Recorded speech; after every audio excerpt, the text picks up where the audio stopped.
Bienvenidos. Estas son las noticias más destacadas de la OEA. Esto es OEA News, el informativo de la Organización de los Estados Americanos.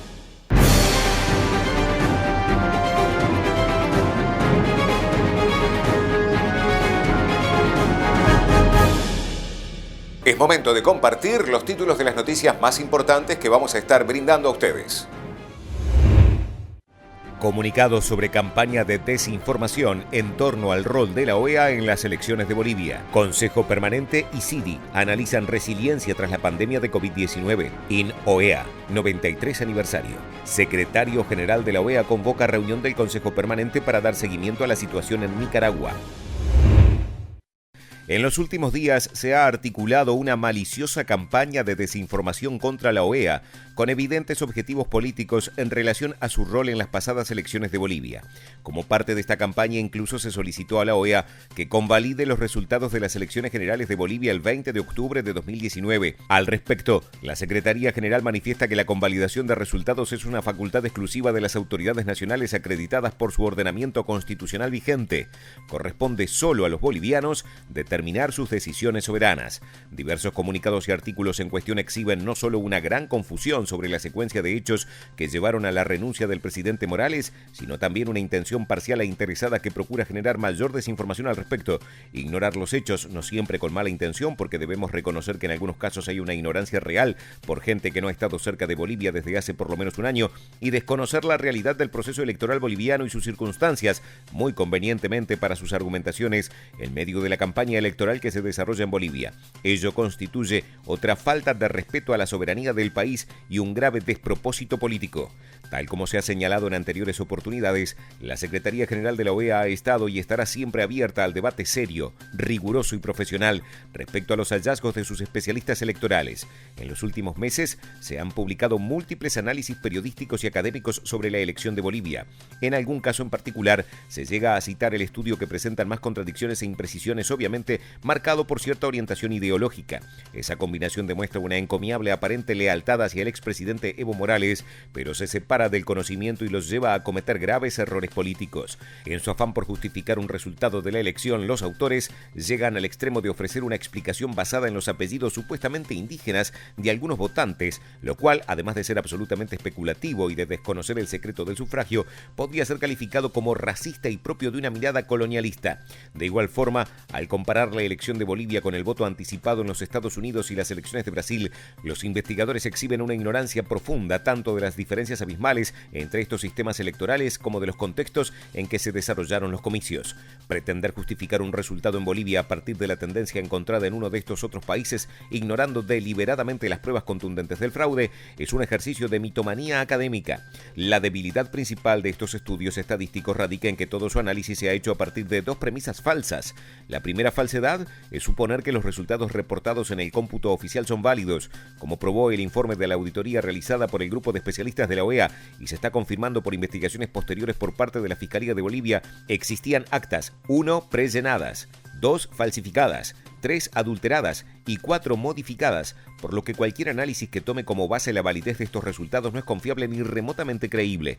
Esa información está viciada de origen. Cabe recordar que tan solo de la muestra con la que trabajó el equipo auditor de la OEA se encontraron 226 actas con gravísimas irregularidades correspondientes a mesas en las que casualmente el candidato Morales obtuvo el 91% de los votos. La segunda falsedad es suponer que el análisis estadístico demuestra o no demuestra fraude en lugar de ser un elemento indicativo de la supuesta existencia de irregularidades.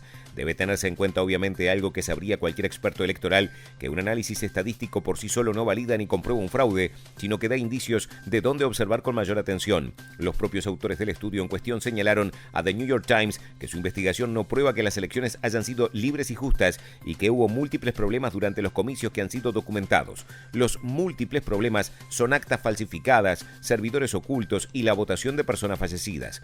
Aún con todas las deficiencias y la parcialidad imparcialidad de su estudio, los autores admiten: nuestro análisis no establece la ausencia de fraude en esta elección. Eso nunca podría afirmarse solo en base a análisis cuantitativo. La información cuantitativa que revisamos es solo una parte del caso que la OEA presenta contra la integridad de la elección boliviana. Su equipo presentó evidencia de servidores ocultos, actas incorrectamente completadas, modificaciones de software no reveladas a altas horas de la noche y numerosas otras razones que dan lugar a la sospecha. Consciente de las limitaciones propias de este tipo de ejercicios estadísticos, el equipo auditor de la OEA rotuló las conclusiones del propio análisis cuantitativo como elementos indicativos y los colocó en cuarto lugar en una lista de hallazgos que incluía acciones deliberadas que buscaron manipular el resultado de la elección e irregularidades graves y errores. En otras palabras, el estudio estadístico realizado por la OEA no buscó validar u objetar el resultado, sino identificar comportamientos anormales o sospechosos en las tendencias para poder orientar el trabajo de los otros equipos de la auditoría, los cuales dieron con las pruebas incontrastables de la manipulación de la elección, los servidores informáticos ocultos, con capacidad para modificar los resultados y las actas adulteradas. De manera categórica, la Secretaría General continúa, por lo tanto, respaldando el análisis estadístico realizado, entendiendo que su utilidad fue solamente de carácter instrumental dentro del análisis integral que se efectuó de los comicios. El director de Cooperación Técnica del Instituto Interamericano de Cooperación para la Agricultura, Federico Villarreal, participó de la sesión conjunta del Consejo Permanente y el Consejo Interamericano de Desarrollo Integral de la OEA para analizar la resiliencia tras la pandemia del COVID-19. El impacto del COVID ha generado en la seguridad alimentaria muchos y diversos efectos. En principio, dificultades de financiamiento de las cadenas de suministro internacional, trabas y limitaciones al comercio internacional de mercancías, problemas para la movilización de bienes y personas, tanto internamente como externamente. Caídas y o cierres de las grandes compradores de productos agrícolas y alimentos. Así es como la dinámica económica se ha visto sensiblemente afectada a partir del efecto devastador en el turismo, el cierre de restaurantes y demás espacios de la demanda que concentraban parte importante de la demanda de alimentos. Disminuciones en la demanda internacional de productos tropicales y materias primas, como azúcar, maíz, soja y palma. Esto ha generado una caída, tal como se muestra en la diapositiva, de la actividad económica. Una caída y o variación en el comercio internacional y una afectación en el funcionamiento de las cadenas, tanto locales como internacionales, generando desempleo y o caída en los ingresos, y una inflación alimentaria y desabastecimiento, o posible desabastecimiento en muchos países. A su vez, ha incrementado, como consecuencia, migración, o incrementará seguramente y aún más, migración, pobreza y hambre. Algunos datos de la situación los expresa el BID. Documento del BID habla de que casi el 40% de los hogares más pobres ha experimentado hambre en los últimos 2 meses y casi el 50% está cambiando su consumo hacia dietas menos saludables, agravando las situaciones planteadas previo al COVID. En la misma dirección, la CEPAL habla de que la pobreza en América Latina aumentaría al menos 4.4 puntos porcentuales, lo que representa 28.7 millones de personas adicionales con respecto al 2019, por lo que alcanzaría un total de 214 millones de personas, el 34.7% de la población de la región. A su vez, y en un informe publicado en el día de ayer, el impacto de la pandemia, un informe publicado el día de ayer, 16 millones de personas en la pobreza extrema durante el transcurso de este año, haciendo que lleguen o que alcance un guarismo de 83.4 millones de latinoamericanos, quienes se encontrarían bajo la línea de pobreza. De este total, vale destacar que más de 34 millones son menores de 15 años y 30 millones habitan en zonas rurales. Esta situación, por demás grave, según el Banco Mundial, la expresión de la recesión mundial, el grupo de países más afectados comienza con Belice, Perú, Granada, San Lucia y Brasil. Y, de acuerdo a las subregiones, los países del este caribeño serán los más golpeados con la recesión económica, seguidos por la región sur y andina, América Central y el Caribe con 2.8%. la recesión económica de Estados Unidos y Canadá será igualmente pronunciada, llegando a guarismos que se expresan o se espera asciendan entre 6.1% y un decrecimiento entre 6.1% y el 6.2% respectivamente. El presidente del Comité de los Derechos del Niño, Luis Pedernera, destacó el trabajo del Instituto Interamericano del Niño, la Niña y Adolescentes en el marco de su 93 aniversario.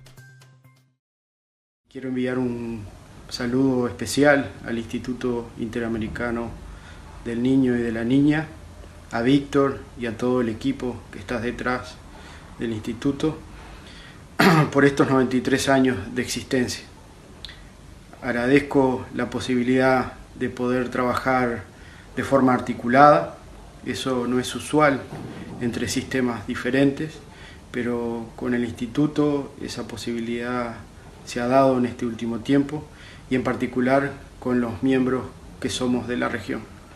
En nombre del comité, muchas felicidades y que en los próximos tiempos nos pueda seguir encontrando juntos en el camino por la defensa de los derechos de niños, niñas y adolescentes de nuestra región. El secretario general de la OEA, Luis Almagro, ha solicitado al presidente del Consejo Permanente, al representante permanente de Haití ante la OEA, Leon Charles, la convocatoria de reunión del Consejo Permanente bajo el artículo 20 de la Carta Democrática de OEA para dar seguimiento a la situación en Nicaragua. El secretario general de la OEA expresó que la Organización de los Estados Americanos ha dado un especial seguimiento a la evolución del proceso democrático en la República de Nicaragua en el último lustro y ha dialogado tanto con el gobierno nacional del presidente Daniel Ortega como con los sectores de la oposición y la sociedad civil nicaragüense a efectos de encauzar el diálogo político con el objetivo de alcanzar una reforma electoral que permita al país realizar elecciones libres, transparentes y con observación internacional. Ahora que nos encontramos viviendo complejos momentos en el hemisferio y el mundo entero, producto de la pandemia, resulta urgente retomar los esfuerzos de la comunidad hemisférica al amparo de la Carta Democrática Interamericana para buscar el restablecimiento de condiciones democráticas que permitan la realización de elecciones consistentes con los parámetros y buenas prácticas internacionales en el futuro cercano, señaló Almagro. Estas han sido las noticias más relevantes de la OEA, la Organización de los Estados Americanos. Esto ha sido OEA News. Nos reencontramos en la próxima jornada.